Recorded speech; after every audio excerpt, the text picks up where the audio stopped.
Yes, we're ready. We'll be professional. A little hot. Put me in the hot seat. There you go.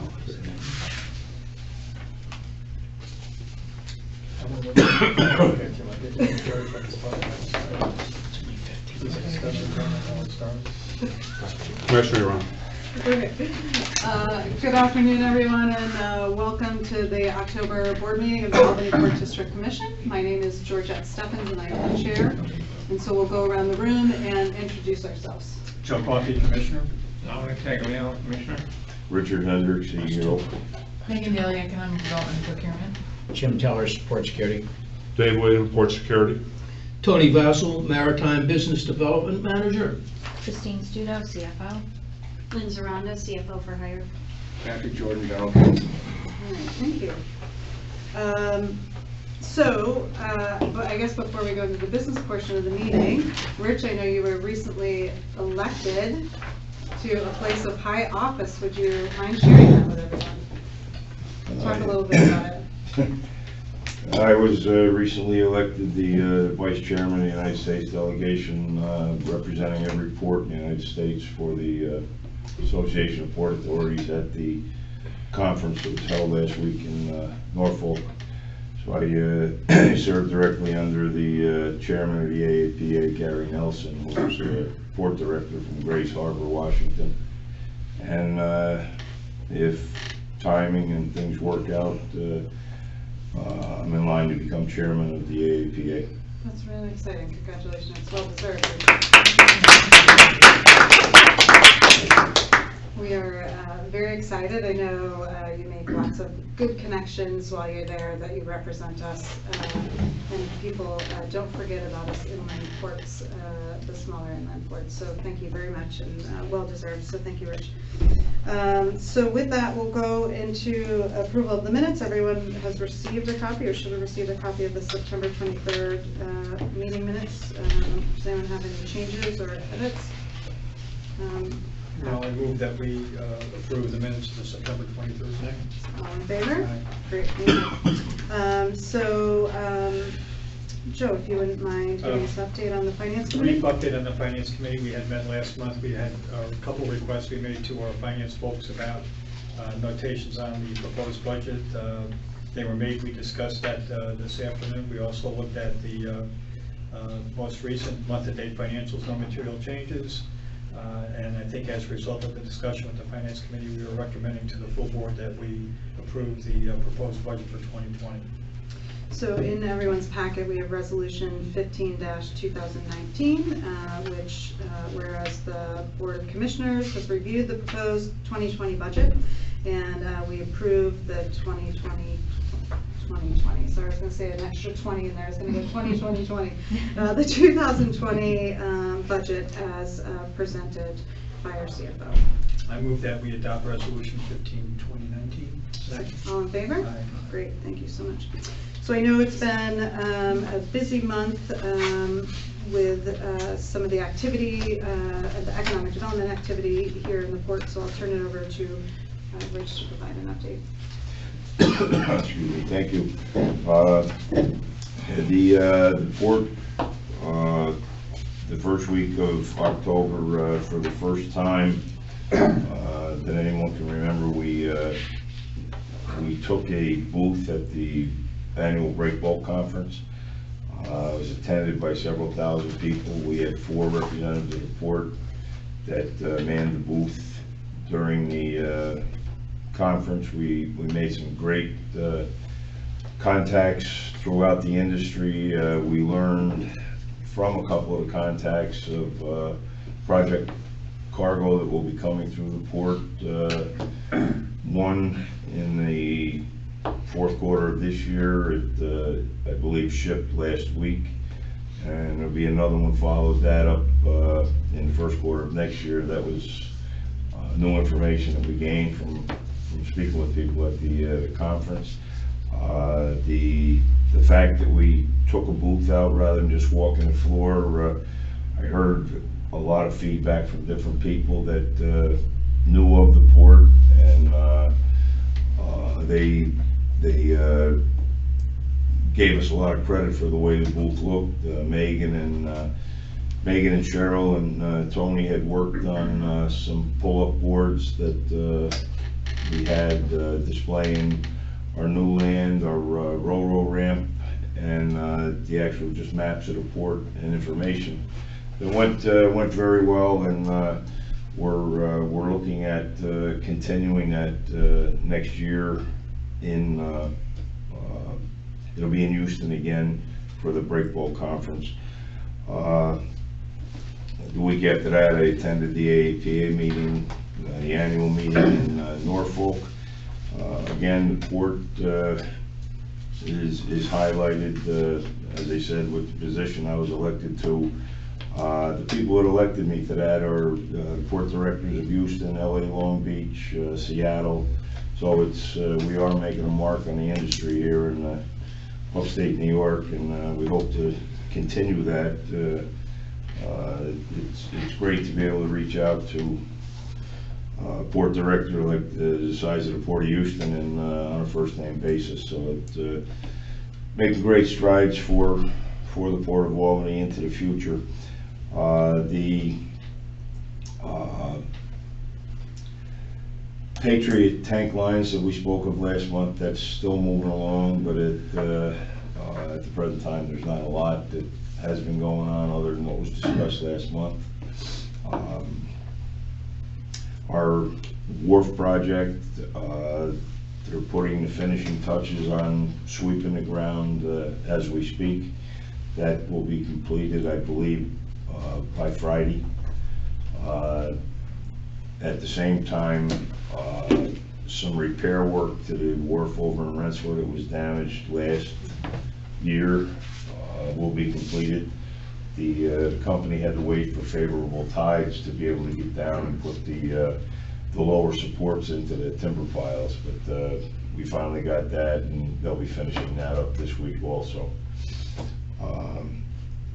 We received word, we still haven't been able to get a meeting, but we received word that we were successful on the DEC bid to keep them as tenants at 102 Smith Boulevard. So Megan and I will be working with Pat on bringing that lease to signing in the next few months. We have a lot of commitments over the coming years on that building, but it's all stuff that we were aware of, so that we can plan for that. And Christine has already started the paperwork communication on that too with OGS. Okay, great. And then two things that we did locally. This past Tuesday, the Albany School System School of Humanities did their annual Day in the Life of the River up at the preserve. We worked with the teacher and the kids to make accommodations for them up there. Dan DeLillo from DGS worked with us also, just so they had bathrooms and everything. The day usually brings the DEC commissioner down to the river, so it highlights everything that's going on up there in the preserve. And then last Thursday night, 17th, we had sponsored the USS Slater for their annual benefit, and Pat was able to attend for us. We received prominent recognition in the program as a key sponsor, and the guest speaker seemed to have a lot of information about the port in his talk. So it again was money well spent to keep that on the river here in Albany.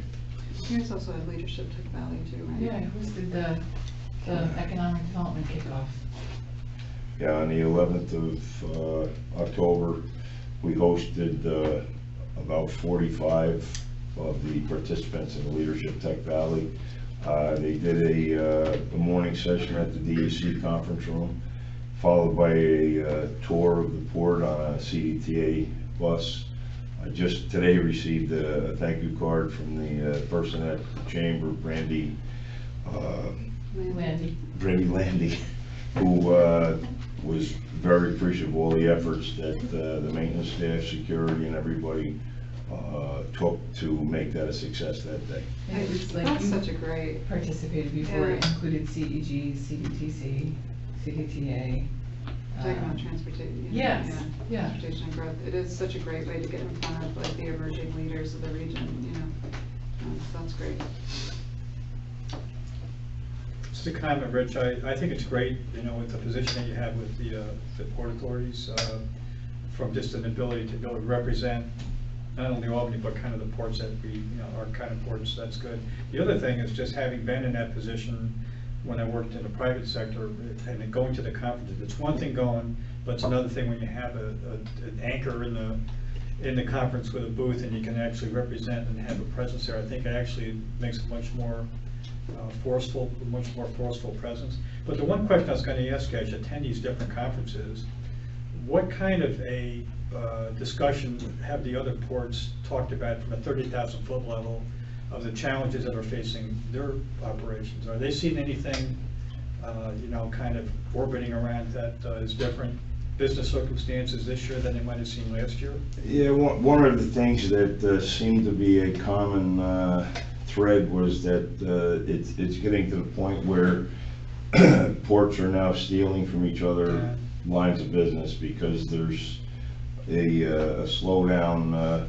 Tony used the term last month on what the industry is doing now. Globalization? Yes, globalization. And LA and Long Beach, with the containers, they're worried about losing them between each other. Up in the Northwest, Seattle and Vancouver, British Columbia, they're talking about all of the improvements they've put in. And now there's a lot of worry that the West Coast is going to lose cargo to the East Coast, and ports have invested billions of dollars. You know, I said when they first started it, everybody can't go to 53 foot. There's just not enough. There's going to be winners and losers, and but that was the main thing, that no matter what size port they were, either in the Great Lakes or up and down the coastlines, it was just the cargo was just being taken port to port for better economics on the shipping side. A ship may have a contract to come to this port, but they can make more money by bringing the cargo to another port and just switch mid-route. Yeah, that's like the broader economic development. You know, for the past 20 years, we talk about upstate economic development. Economic development is not when somebody goes from Albany County to Saratoga County. You know, it's how the region does overall. So the theme that I see there is, how do we, as the Albany port, identify the niche markets that we provide that can survive any of that kind of inter-port BS? And what are we doing different? What differentiates us? And what makes us so attractive and appealing? So we just got to pick out the thing that it doesn't matter what happens in these other ports. We're just so unique for what we do in the area that we're in, when we can do it efficiently and economically. That's got to be how we present our port, because that stuff is always going to happen, the cannibalizing from somebody else. Any other kind of trends or themes that they were talking about on a more global economic basis? I think the thing that I heard was that you can't really, you know how we talk about looking at what's the trends, what's the next big picture. Yeah. I think things are changing so quickly in the trade and at the federal government level that you really can't, because of the policy. Well, strategic plan used to be 5 years, then it's 3 years, now it's 1 year. I don't even know if it's a That's year. true. These guys Yeah. were saying it's changing and they can't even figure out 3 months out, right? And I think that was sort of their challenge as these trade embargoes and taxes and, you know, tariffs and whatever, that it was really harder to do some of that planning because it's changing so quickly. So the goal, the opportunities for us, it seems like, have the types of facilities that appeal to multiple parties and be able to provide them on a flexible basis, diversification, an economical basis, and be aggressive, you know. You gotta win. And we'll have more on that in executive session. Are there other other real property development updates? So parts of it, I would say, now, and parts of it I'd say in executive session, if that works, is in terms of the port expansion project update. Last board meeting, we spoke about the process with the seeker process with the town of Bethlehem that I believe we were in the public comment period at the time of the meeting. That has closed. Since then, we were working on addressing public comments, holding some specific meetings. We have addressed that in the final GEIS that is here and has been submitted. This is still hot. We'll download that to the iPad if that's if that works. A good part of the discussion included some conversations on some of the transportation analysis that was done, clarifying the port's recommended transportation route that is within the existing port district.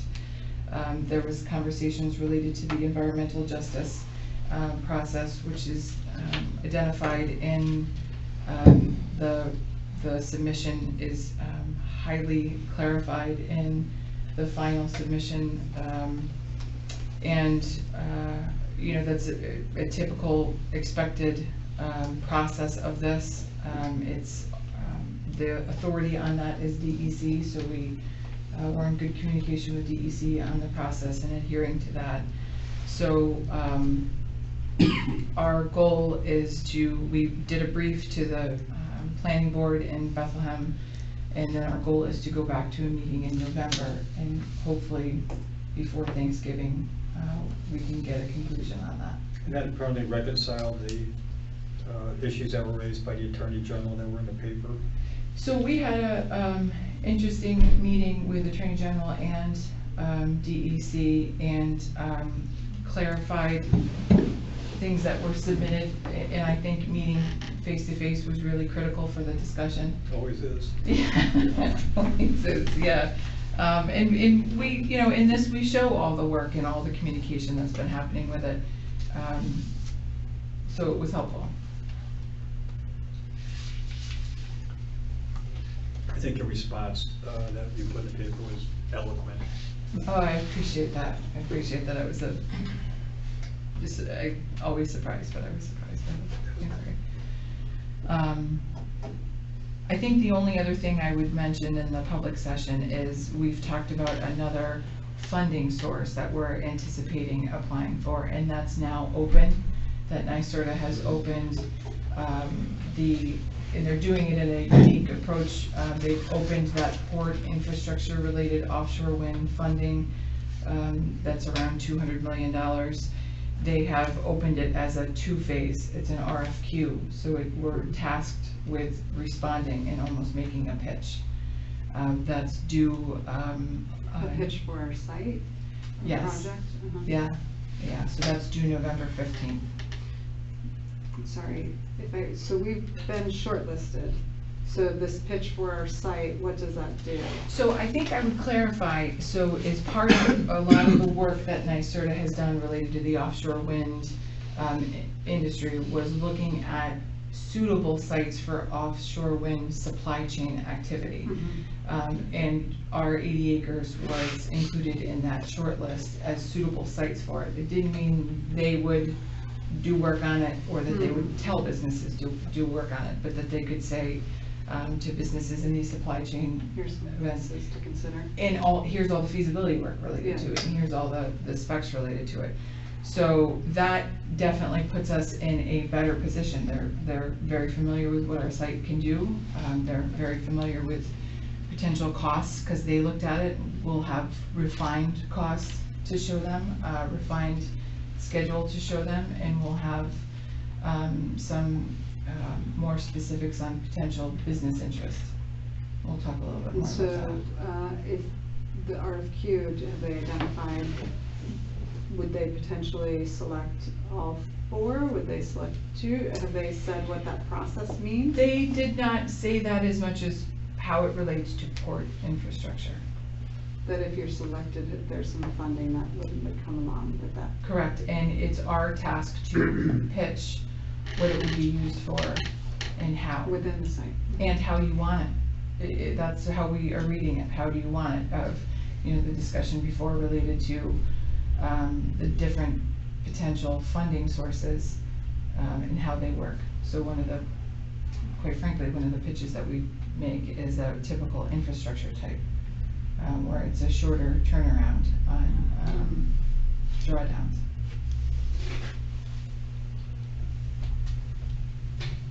And so when does that close? Like when do you? That first submission is due November 15th, and then we understand from there, then they'll invite folks, specific folks back for more specific information. Right. So we have 3 weeks to, but we're in good shape, we are. Anything else? Real estate? A couple more for executive session, if that's okay. Sure. All right, I'll turn it over to Tony for an update on maritime. Okay, thank you, Chairman Stebbins. I'm going to cover some items that Rich touched on, and also questions and points that were also asked in addition to that. But first, we'll go over some of the results, January through September, 18 versus 19, and then the major market sectors in depth and an overview of what we're working on. First of all, the numbers. Last year, through the 9 months, 2018, 55 ships and barges. This year, 22, reduction of 33.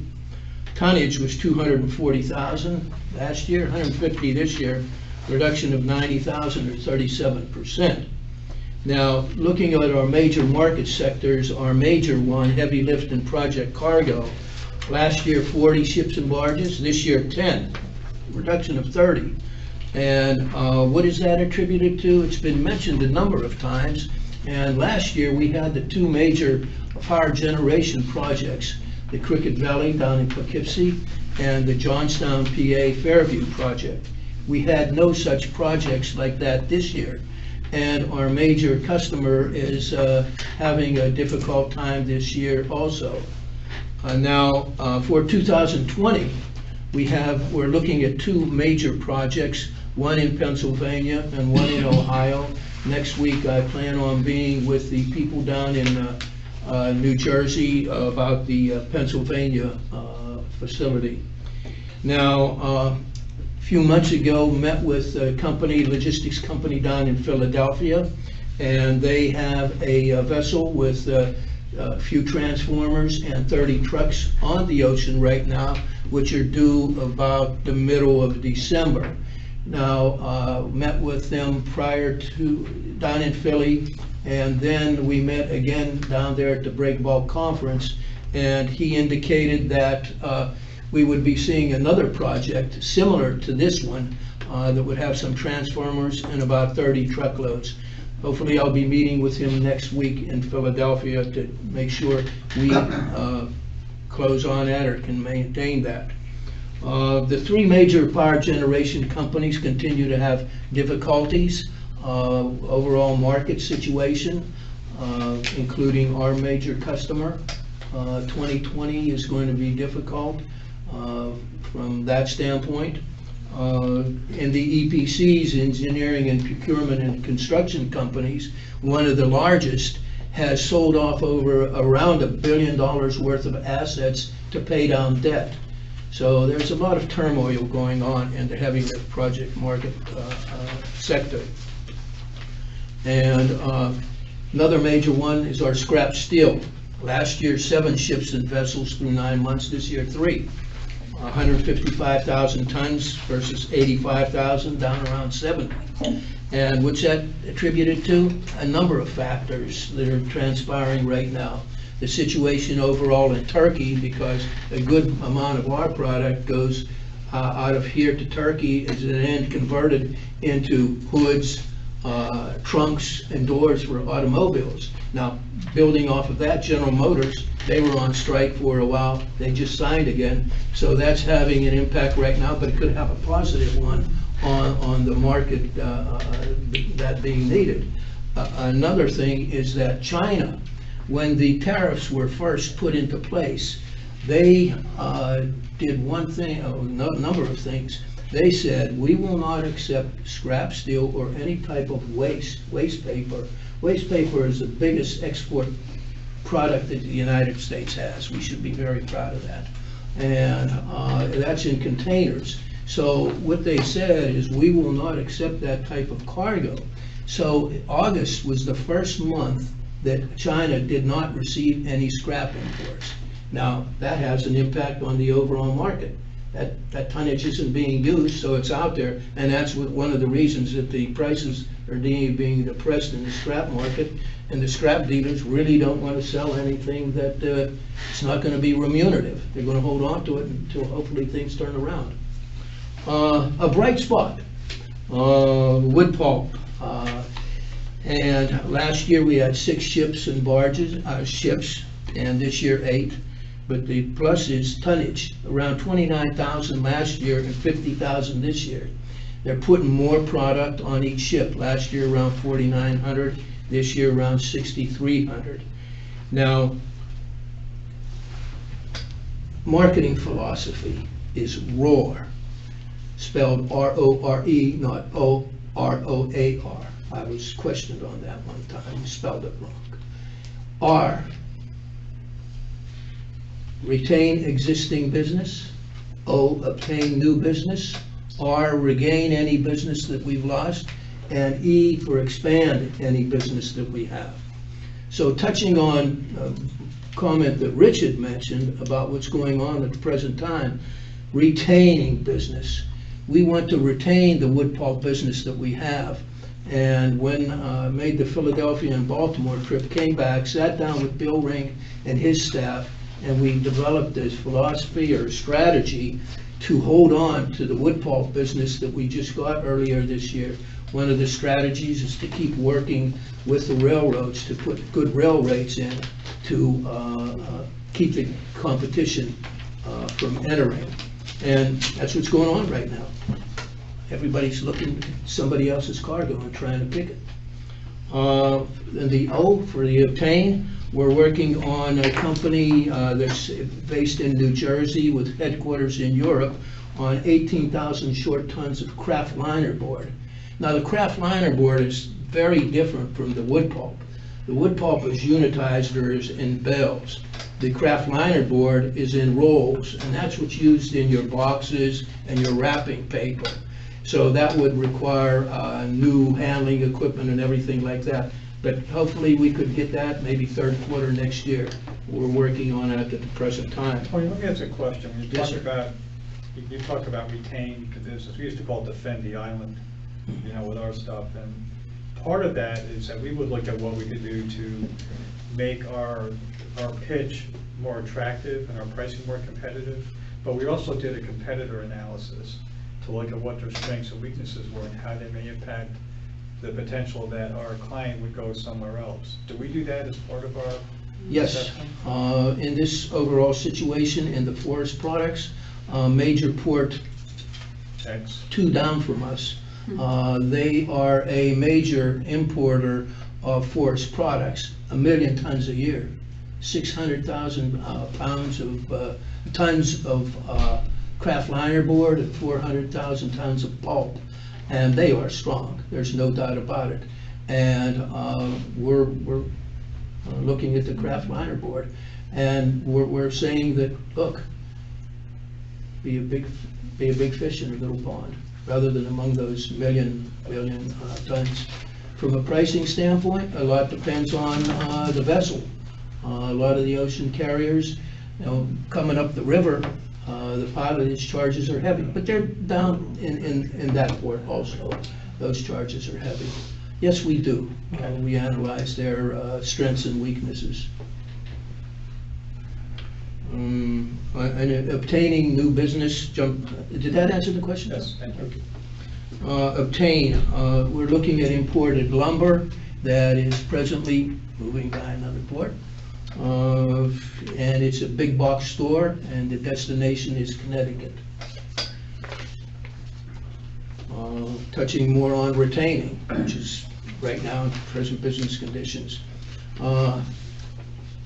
Calcium chloride.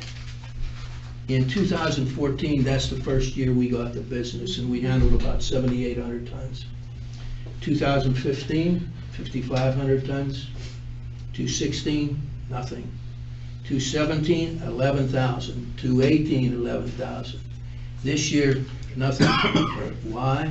Well, because it had 22,000 tons moved in over the last 2 years, and it was a warm winter. And in addition, the inventory, if you're driving by, the inventory has been depleted.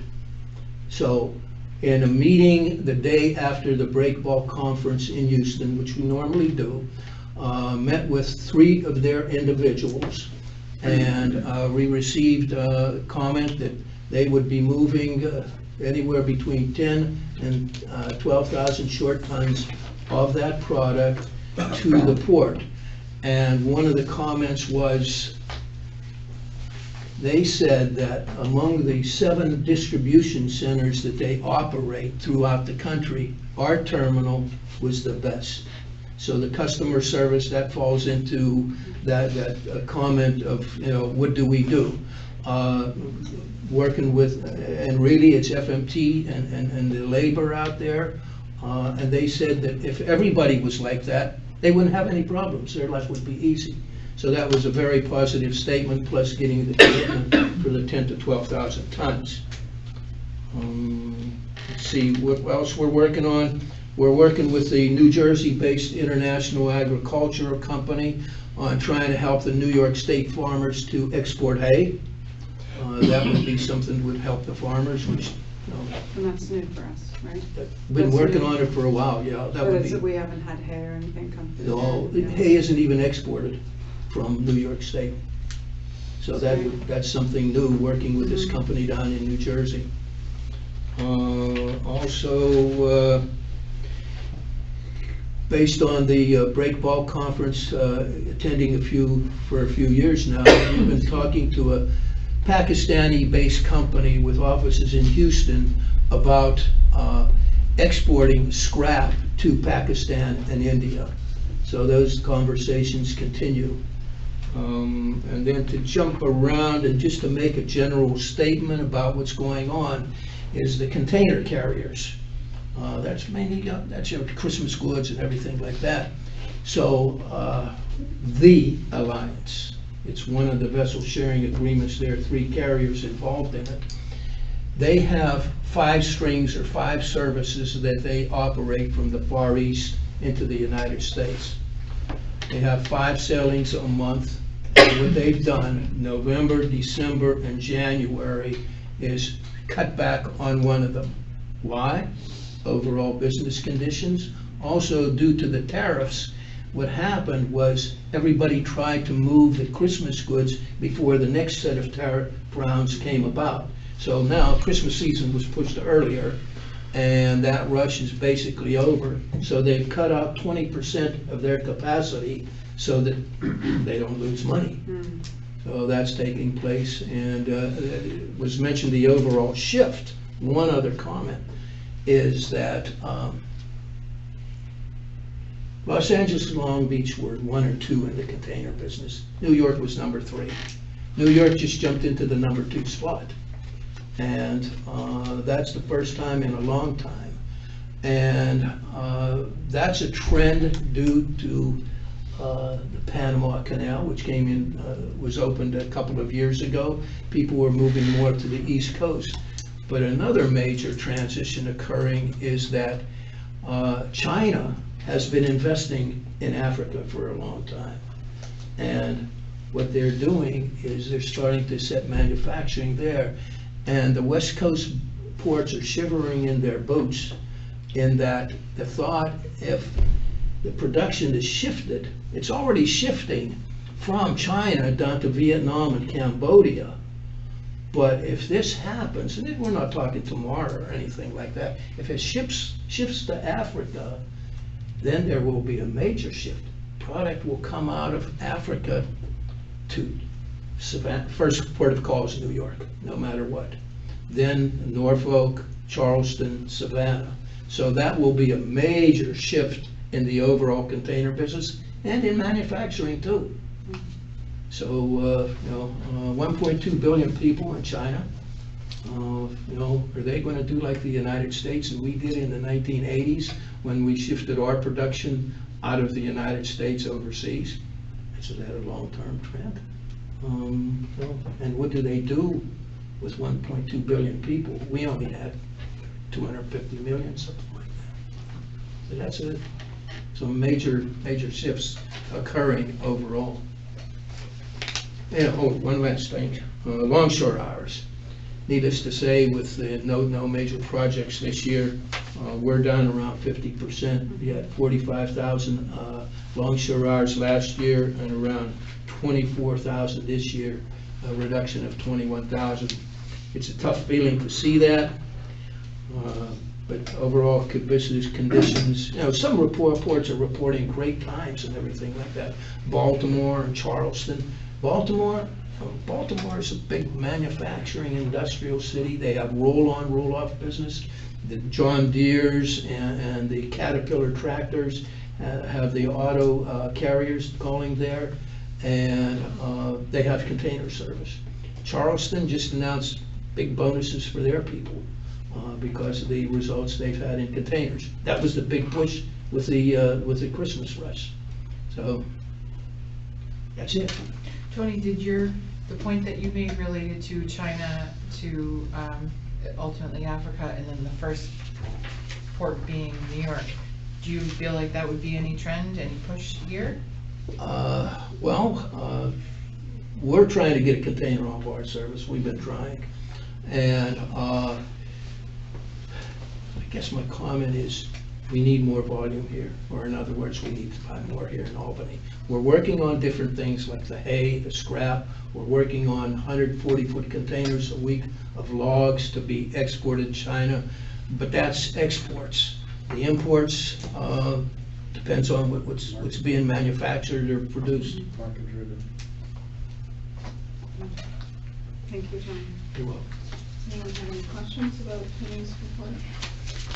It's very helpful, thank you, Tony. Is there any other business?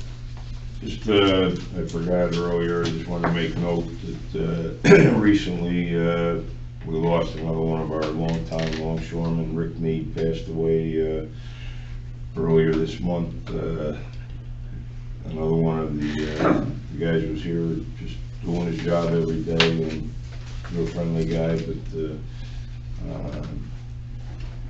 sadly he passed and everything was private, so it was.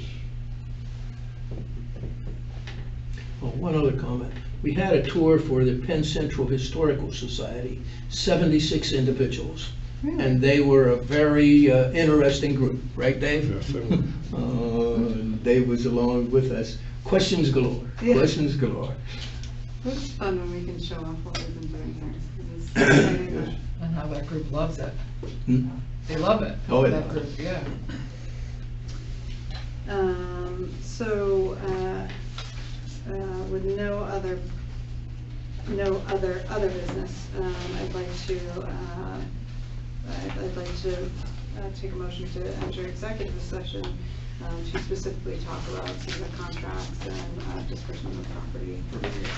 For the purpose of looking at proposed acquisition, sale, and lease of real property. Second? All in favor?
Usually you can- We have one I more. know we're talking about it.